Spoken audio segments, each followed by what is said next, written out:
আমার একটা গার্লফ্রেন্ড ছিল, মানে ওই গার্লফ্রেন্ডটা এত সুন্দর ছিল যে আমার পুরো পরিবার ডিজার্ভ করতো না।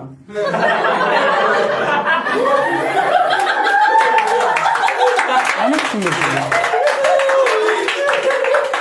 হ্যাঁ, আমি একটা বন্ধু থেকে ওর নাম্বার পেয়েছিলাম, তারপরে আমাকে মেসেজ করলাম হাই, তারপরে কি জানি কেন ওই মেয়েটা আমাকে রিপ্লাই করে দিয়েছে হ্যালো। তারপরে আমরা কথা বললাম, 1 ঘন্টা 2 ঘন্টা কথা বললাম। তারপরে আমি সেটাই করলাম যেটা অ্যাজ আ রেসপন্সিবল সিটিজেনের করা উচিত। আমি বলেছি আই লাভ ইউ। আরও কোন প্ল্যানেট থেকে ছিল কে জানে, আমাকে হ্যাঁ বলে দিয়েছে। বুঝতে পারছো? মানে হ্যাঁ রিয়াকশন, মানে একে কে হ্যাঁ বলছে। নাইস, আমাকে হ্যাঁ বলে দিয়েছে। আমি কি করেছি, আমি হোয়াটসঅ্যাপে ডিপি লাগিয়ে দিয়েছি। তারপরে কি জানি কেন ওর ডিপি দেখা যাচ্ছিল না।